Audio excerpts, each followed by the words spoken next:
Hello, I'm Henry Cullen and I teach classics at St Albans High School for Girls. And in this video, I'll be looking at one of the Eduqas set texts for the paper 2 thematic paper, the Superstition and Magic selection. And I'll be specifically looking at various different approaches you can take to make students think about the texts synoptically and think across the entire selection. So specifically with regard to the essay question, I suppose, but also a really good skill for building knowledge of the text more generally. I hope that the ideas and the tasks I sort of talk through here will also be useful though whatever set text you're studying for Eduqas, and indeed if you're studying a set text for OCR too. So these are just a sort of menu of potential ideas for ways to get students thinking in as broad a way as possible to create links. So I hope it's useful. Firstly, what do we mean by synoptic thinking? Well, keeping it relatively simple at GCSE level, the key thing is of course seeking and indeed spotting in the first place links between texts and also contrasts. Do some texts actually have great dissimilarities as well as similarities? And do some texts maybe stick out of our selection rather than cohering with the rest? It's not just the general picture though, it's not just looking across the whole range, because of course this is all predicated on really close reflection on specific details in specific texts and thinking about how we can make links in fairly sometimes quite cute and sensitive ways. And that relies on building a really good knowledge of the content. So I think that practice of looking at synoptic questions and thinking about essays more generally still is excellent for hammering some of the small details too. And you can really push students with that to try and think of the most precise examples they possibly can. In a way, you could approach the topic as a bit of mental gymnastics, challenging students to find X or Y number, for example, of links, or of finding the wackiest links they can, or the most subtle, for example. And then also you can approach synoptic tasks, I think, from either a thematic first standpoint, i.e. looking for a certain theme or content topic across the selection, or you can actually, perhaps a little bit counterintuitively, approach synoptic questions from particular texts and then trying to zoom out from them to see links between others. Now here is our selection for the Superstition and Magic paper. It's already been examined, or at least examined by teacher assessed grades for 2021. So I assume that if you're studying this or teaching this at school, you are already familiar really with the selection. I'm not going to go through the selection in great detail now, but we do have a fantastic range here, don't we? We have 4 verse selections, all of different genre, really. Then we have 3 prose authors too. And between this range of 7 texts, we have really a lovely, delightful span of authorial aims and motives as well too. So Horace, in theory, wishing for good omens for Galatea as she travels, but also well aware of bad omens that can interrupt journeys. And of course, he's going on after the 16 lines we get in the ode to actually think of a good reason why Galatea should not go at all. Marshall with his short epigram about his friend nagging him about bad dreams he's been having, and Marshall apparently spending a lot of time and money trying to make these dreams go away, but we might question whether or not that is actually sincere. In the Ovid, he's conjuring all these different types of connotations about Dipsas, this old woman he's seen talking to his girl or his would-be girlfriend, and he's really casting her in this maybe caricature or stereotype as a sorceress. And again, we can question whether or not that should be taken at face value. The Petronius makes hits quite a different theme in terms of giving us almost a classic ghost or werewolf story. So that's an extract from the Satyricon. The Pliny is just a short letter in which we hear about a friend who seems to prophesy his own death. And there's more prophecy with the Suetonius, all of these omens that silly Julius Caesar has ignored at his peril, and promptly he's been brutally murdered in the Senate House. And finally, and maybe slightly disjointed in terms of the overall theme, we have an extract from Epic, where we have a bit of Aeneid 4 with Dido preparing the funeral pyre and preparing to curse Aeneas for his departure. So across that range, we have a fantastic sort of menu of genre, and also magic and superstition are being used for very different purposes. And I think that's very important to consider in terms of how seriously we should take some of this. And we'll maybe come back to that question at the end of this talk. So what sort of tasks can we set to get students thinking across this selection in different ways? Well, how about this as a first task? Students need to have a sense of what each text is really trying to achieve. And at GCSE level, that means a fairly simplistic summary, I think, and a sort of a basic starting point to have in their heads. So you could ask them to express each text in a tweet length summary. What's going on and how is magic being used? And that could produce a bit of a challenge in terms of trying to condense the key messages of a text into just a few words or sentences. I think it's a very good skill in terms of developing the idea of creating a synopsis. You could, if you want, design a sort of overview grid, a summary grid to state what type of work we've got, who the author is, and on the right-hand side here, a key crib as to the content in a few bullet points. Now, this is actually taken from the CSCP website, which provides just such a grid in its notes and in excellent detail about all of the texts here. But I think also you could do this task yourself by giving students a blank version of it and asking them to, for revision, think about each of these questions. What's the genre? Who's the author? And what's the key content? Now, I should note that with the CSCP grid, you might want to try and problematize it a little bit, because, for example, with the Horace, it simply says the poet gives a list of bad omens. But is there anything we can add here? Well, he's wishing for bad omens upon the impious, and he's wishing for good omens upon his girlfriend. But is it maybe to be taken seriously, or should we see Horace as slightly taking on the persona of an augur here and actually doing it in a slightly jovial or light-hearted sense? Obviously, reducing the text to just one bullet point as a summary is slightly reductive, so we could seek to problematize that too. With Marshall, as you can see, the CSCP grid says the poet takes bad dreams very seriously. Well, you could say, does he? Is he actually not just at the end in that final line saying, look, we can live with these bad dreams. You've wasted too much of my time, and surely references to wasting money seem to be hyperbole. So how about you just shut up and don't tell me?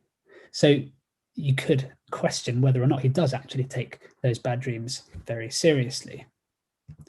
Likewise with the Ovid, the poet describes a Roman witch and what powers she's supposed to have had. Again, do we take this at face value, or is Ovid really letting his imagination run wild when he sees an old female figure talking to his girlfriend? So there is an advantage in creating this sort of summary grid, because it conveys the key essence of the content of a text and lets students have a bit of a schema in their minds. But equally, it's a chance for us to stretch and challenge too, because we can say, now we've got these 2 or 3 bullet points. Are they actually accurate, or can we add a bit more nuance here? Right, here's another way to cut and splice across the selection. A separate task, you could say, and we're getting towards making links here, would be to say to students, right, if you had these 7 texts, can we group them into certain categories? What different configurations might we be able to spot? And can you justify these, please? And do any of the texts stick out as anomalous? Are there sections which don't really seem to cohere to the theme at all? And with those questions, they're already starting to form links and also think about reasons why texts actually are dissimilar from those around them.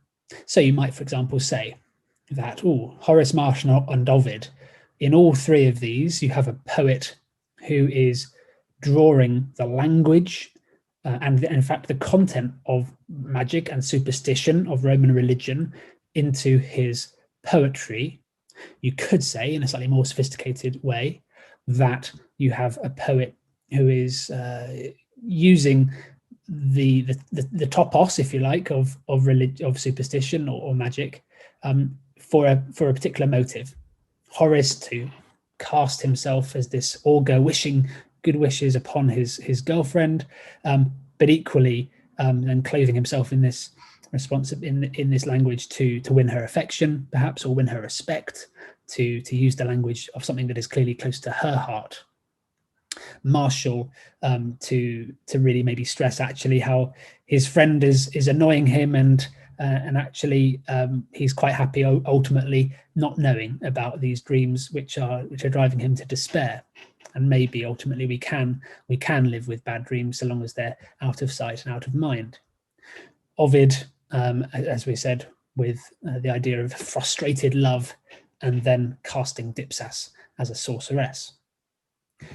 You could clearly link the Pliny and the Suetonius with the idea of portents. In Pliny's case, he has heard the portents. His friend is supposed to have had this dream of his death, and then indeed he does die.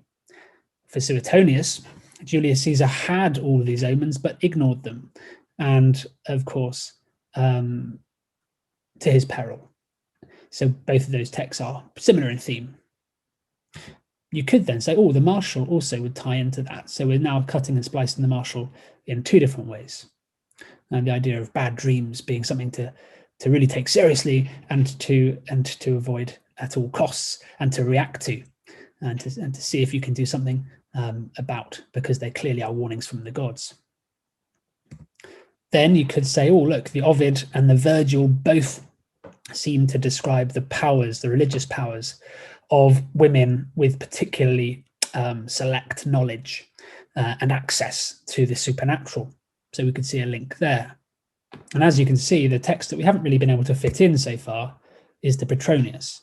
A bit of a standalone ghost story, if you like, but we'll come back to that later on and see if we can find any links to the other texts as well. So giving students this task is at once asking them to think about how they can group what particular features are in common, and whether actually all the texts do fit into the thematic selection as well as they might have assumed from the outset.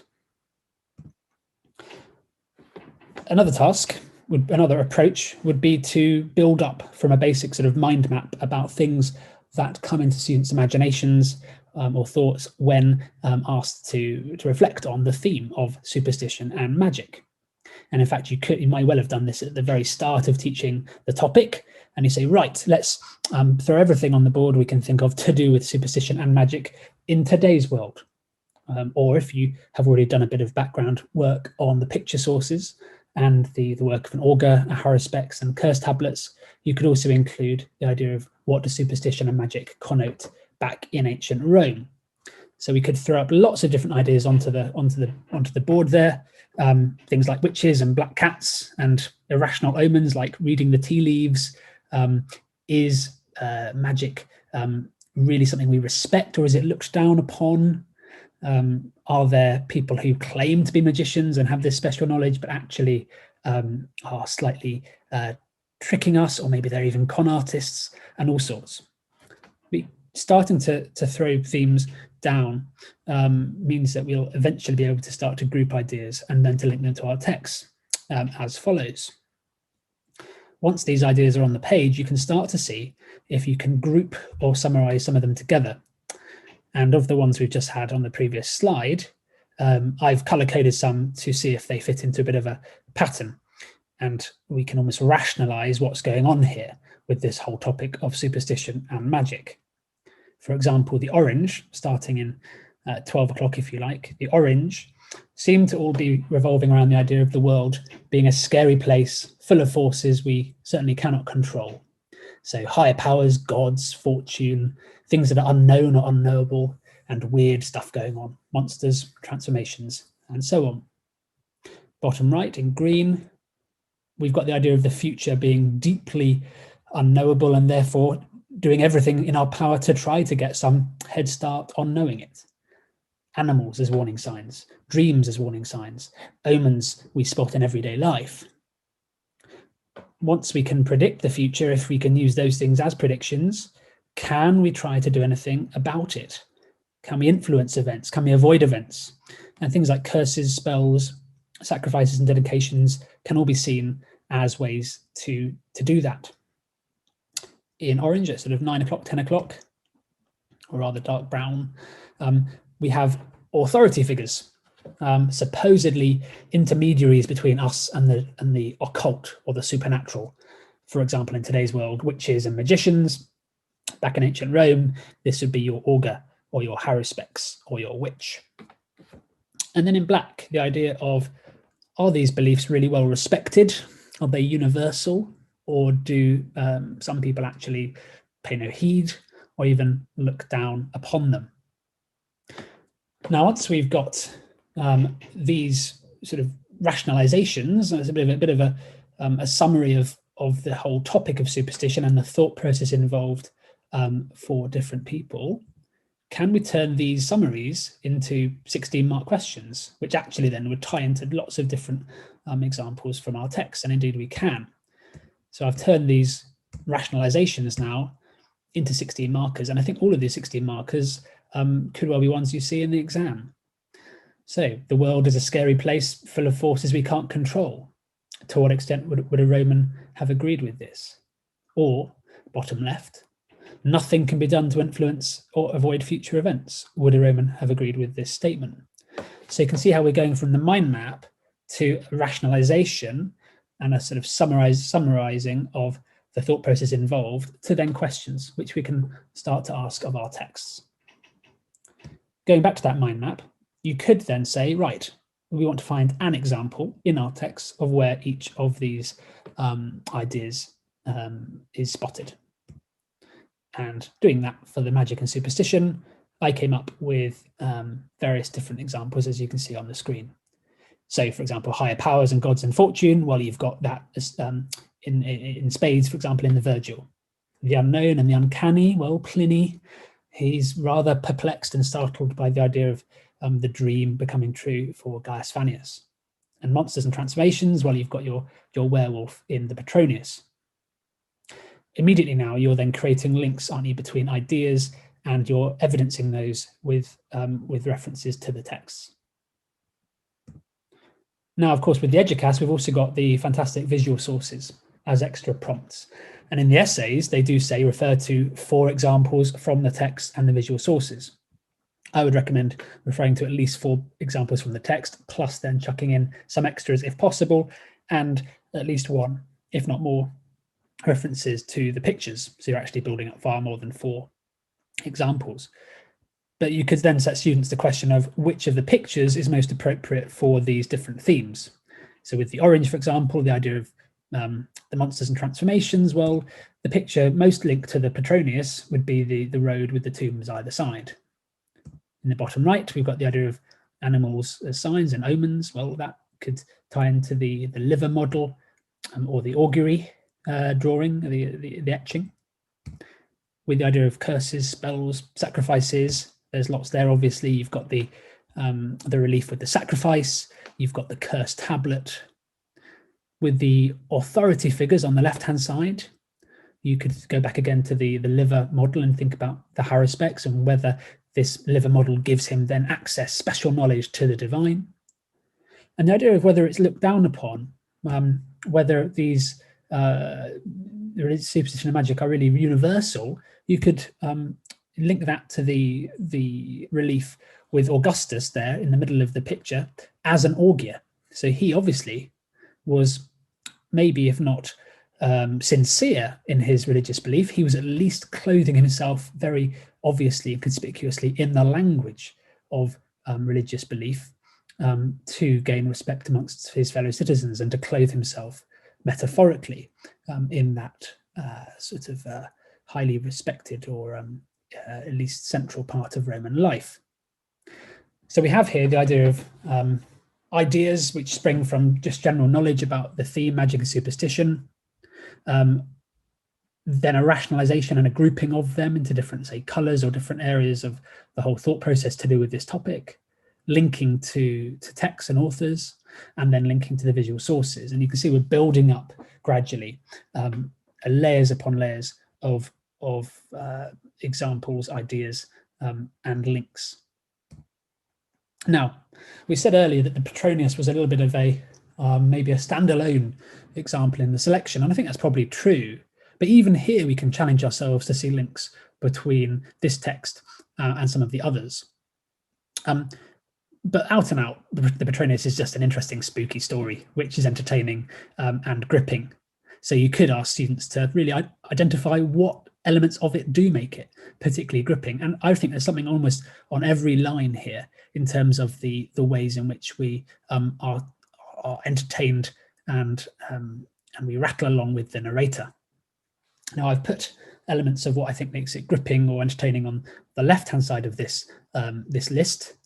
In terms of what makes it particularly spooky, well, they're the things in capitals on the right-hand side of my annotation there. And you can see that the spookiness only really creeps in after about line 7 or 8. In terms of what makes it gripping, I think you've got all sorts of things like there, a likable narrator, maybe a narrator actually who Petronius is rather lampooning. You've got lots of colloquial language. You've got lots of slightly cliche language, things like even forte at the start of that second paragraph. As luck would have it, X had just happened. We've got the idea of something secret. He's seizing the opportunity of meeting his would-be lover. And of course, the idea of something daring, something's going to go wrong along the way.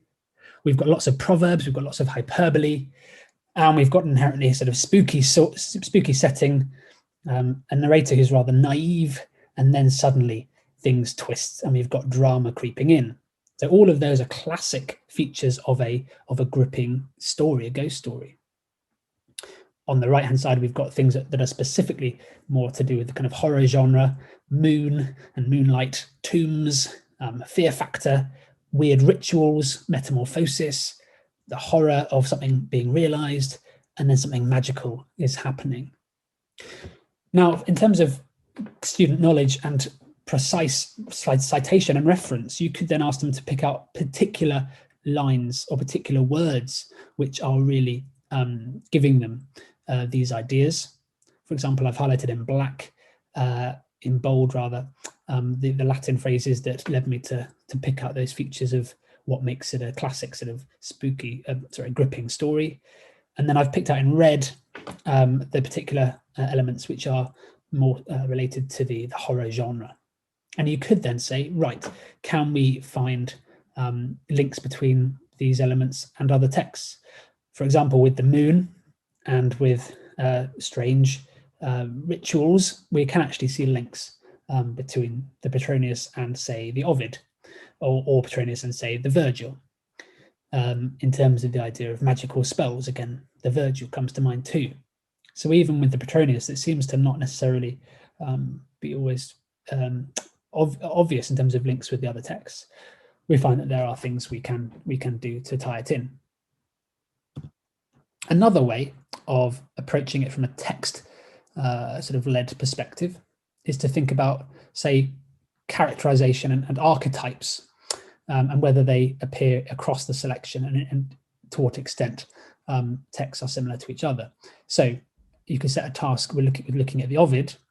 What marks out a magical authority figure? What kind of characteristics do they seem to display? Looking at Dipsus there.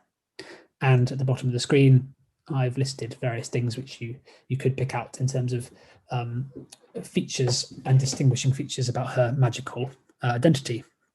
So she seems to be a sexually important figure in terms of influence upon others. She's a bit of a sexual gatekeeper. She has she's old, so she's experienced, but these in terms of her knowledge of the divine. These religious figures often seem to be older and wiser. She's a woman, and we get other female characters appearing in different texts. She's drunken. She's not often seen dawn sober. She has the strange ability to invert natural norms and make rivers go back on themselves, for example. She has very precise knowledge about how to use various natural plants and animals, for example, to her magical ends. She seems to operate at night a lot, nocturnal superpowers, and the things that are weird often do happen at night. She's a bit of a shapeshifter. She creates rumours to circulate and swirl around her. She has strange eyes, and she's got this amazing power of being a necromancer. Now, we're not going to see all of these characteristics or powers reflected in every other character in our selection, but we are going to see some of them recur. And you could set students then the task of identifying where they do recur.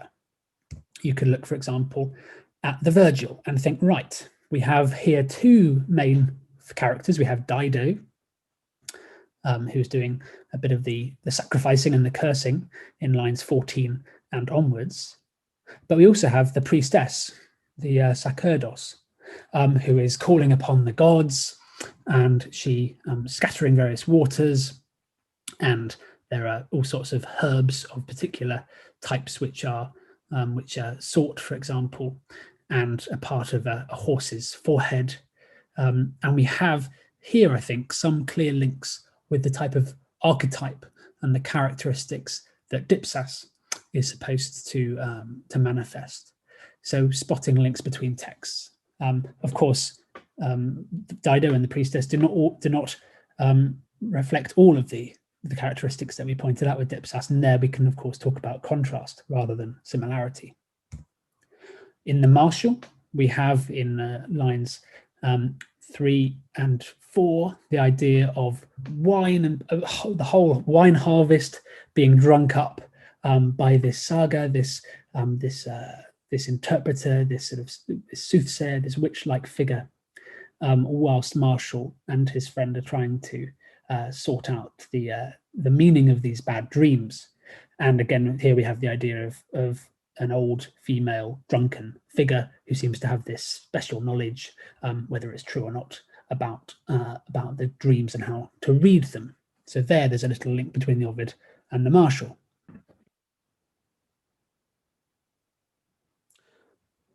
Where else do these elements occur in the selection? Well, you can look to the Horace, with Horace clothing himself here in the language and in the knowledge of the augur.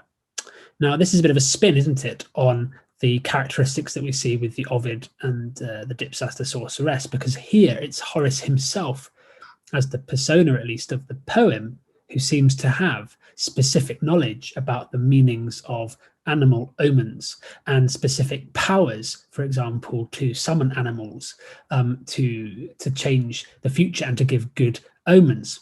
So you could see here similar themes, but rather inverted, with them acting in a positive way rather than a negative way. So we've got a text-focused approach to doing a synoptic examination. Now, one caveat, and we're getting towards the end of the video here, so a caveat to sort of problematize it in the final reckoning. How seriously should we take all of this magical content across the selection? And I think this is an important question to pose to students, to problematize our texts, to challenge our students to think critically about whether or not they can take things at face value. They might, after thorough investigation of that question, think we can, which is absolutely fine. They might see that some of the poets and authors are doing things and including magical superstitious elements either as sort of topoi or for particular specific literary purposes. I think it's an interesting and quite sophisticated question to ask as we look at synoptic inquiries. I think we have insincere narrators at times in this selection. For example, Marshall, does he really spend all that money, all those animals, all that wine on worrying about his friend's bad dreams? Or really is the point of all that hyperbole to build up to his punchline, that he doesn't really care about the dreams so long as he can have a quiet life and not know about them? Do we have a subtle lampooning of superstitious characters? For example, with the Petronius, is the actual narrator of the spooky werewolf story being a little bit, being set up a little bit as a buffoon, perhaps. The idea that he is not so educated as a sort of Roman elite, and he is not necessarily always very impressive. He's hacking away at the shadows with his sword, for example, in a slightly comic moment. And he's living, of course, in Magna Graecia, an area with the Greeks there, with the Greek culture famed for its interest in superstitious tales, which perhaps should not be taken entirely seriously.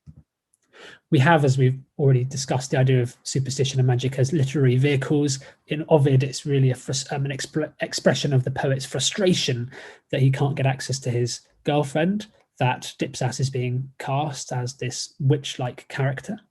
And in the Horace is clothing himself in the language of the augur, essentially to impress his girlfriend and to express how much he cares about her, such that he would make all the omens good if she's going on a journey, and she's welcome to go on a journey. Although, of course, we're about to have the story of Europa, who thought that everything was fine as she set out on a journey, and then things ended up taking a turn for the worse. And of course, we do then have our prose authors with whom it might be said that we can take things slightly more at face value, or at least the authors put more store in the magical or superstitious elements. Pliny seems to be quite open-minded about the dream that Gaius Fannius has had, a premonition of his death, and it seemed then to come true. Pliny takes a bit of a moral message from that, i.e. we should get on with our lives and not leave too much there for death to snatch away and interrupt. And with the Suetonius, as he talks about all these omens that Julius Caesar ignored, it's unclear whether or not Suetonius believes these omens or believes in the power of the omens, but at least he's presenting it without obvious judgment. And indeed, that most readers, we presume, will take away the idea that Caesar had all these warnings and he should have seen things coming. A final thing to leave you with is that in 2021, earlier in the year, a couple of questions were published by Eduqas for use in the tag process. So you might have already seen these or indeed used them. One of them talks about how much magic and superstition have an effect on the actual everyday lives of most Romans. So that's tapping into a topic we've already talked about.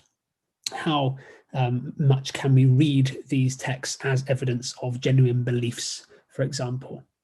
And in what ways are there examples where the authors are actually reacting and taking seriously these forces such that they actually change their behavior in everyday life, or at least the characters in their stories do.